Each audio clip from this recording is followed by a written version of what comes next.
I've been thinking about Tokyo since basically Rio ended, because that's kind of how our sport operates and is in Olympic cycles. And so every decision we made was to be ready to be in a position to try to medal in Tokyo. So there was just like a different focus, I guess, going into this Olympic year versus the first one. The 2016, I was a college kid. Like, I had the cross country season I was completely focused on. I wasn't thinking about the Olympics. So it was different. And I think too, like, there was a different intention. So I was really excited to see how, my experience on the international level, like those sort of gains, were hopefully going to pay off this year. And then obviously we kind of had the wind knocked out of our sail a bit whenever it got canceled. And I think everyone was in full support of it. Like, being postponed, the world is not in a position to host some sort of international level competition like that. But it was difficult. And I think everybody in the world, no matter what they were doing, like athletics or not, kind of felt that loss of something. To be honest, training felt horrible for months. Like, the spring was pretty terrible. And I think a lot of it was just because you just didn't, the unknown. And a lot of like high level runners were so type A and like, we want control over things that was really difficult to learn how to handle. And no one had ever been in this position before. So no one even, you didn't know how to handle it.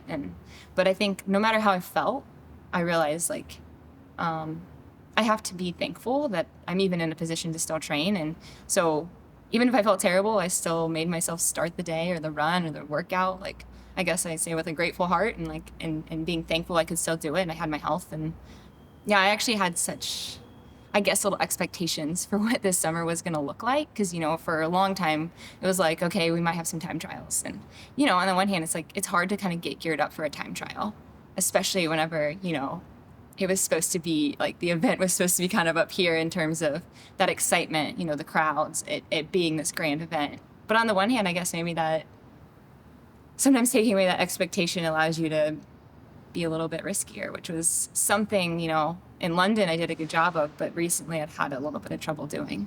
Yeah, so if you want to talk a little bit about those races, those are like all PRs, right? Yeah. 1450.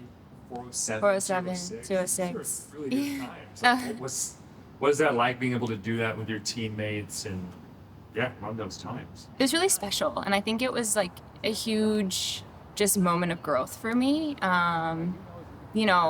Originally everyone was like, oh my gosh, like, are you going to get a steeple in? And me, Jerry, and Pascal talked about it, and I kind of said, hey, like, this is kind of a unique opportunity for me. Like, I focus on the steeple every single summer, and I never really run other events when I'm at my fittest.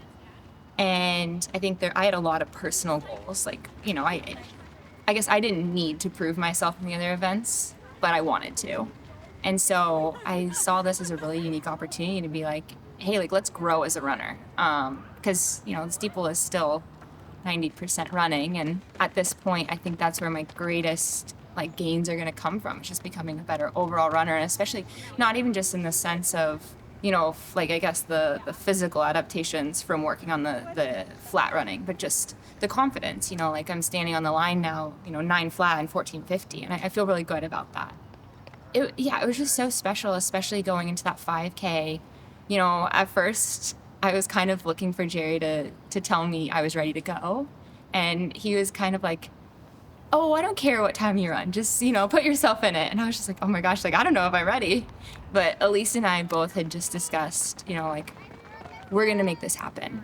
And, I'd watched that winter, February, I'd watched Carissa and Vanessa just like full on go for what they wanted. And, with no hesitation, Vanessa wanted to run under 15 and she made it happen. And that day I played the safeguard, and I was like, nope, if I'm going to do it, I have to run 72s the whole time. And that's the only way to accomplish it. And I was like, you know what? Like, I'm going to try to take a piece of advice from that. I'm going to learn from what they did and just see what can happen. And so in that race, I was like right on the pacers from the gun, and I just knew what I wanted that day. And what better way to practice how I want to be in a championship race than in these low-key environments where, if I walk away and I did blow up a little bit, I learned something from it.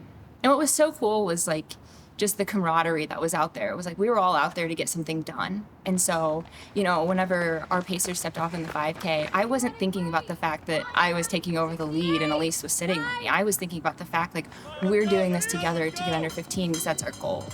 And when she went around me, it was like, okay, she's helping push me in the last lap. And so, you know, you don't always get that in an Olympic trials race or any, like, an Olympic final or championship final, because it is more of a, you know, I'm trying to win a medal or I'm trying to be top 3. And, you know, we were just out there really trying to push ourselves to see what we were capable of. And it was so much fun. Like I just had such an absolute blast, you know, like the 4x4s too. While like, you know, on paper, like it doesn't, I guess in a sense, matter. But at the same time, like what better way to kind of like, you know, build some team bonding and also be super competitive, you know, like I think you really saw our competitiveness come out in those races. So I feel like I went in with such little expectation and came out having grown more than I could have asked for. And, you know, obviously wish none of this ever would have happened in terms of COVID. It's a lot for the world to be going through it. But I think we really learned how to make the most of the situation. And I think we're going to be really prepared for next year now. For all we know, we don't know for certain that next year will happen, you know, but I guess I'm realizing I can't dwell on that. And that's part of, I think, why in the spring I felt so terrible all the time, was just really dwelling on the unknown. And if I learned anything, it's that it's okay that a lot of that's out of my control. And that's really hard, I think, for a lot of distance runners, a lot of people. But trying to make the most of every day, no matter how you feel, you can still get some great things done. Like, I never would have guessed that a lot of that spring training was going to result in a 1450. You know, I had a great camp leading into it, and so I felt like I was in good shape, and, you know, I'd run well in the winter, but the spring just, it didn't feel good. And, you know, I think a lot of times as runners, at least myself, some of my best races, they've felt magical, you know, like, it's sometimes the training leading into it, you feel magical.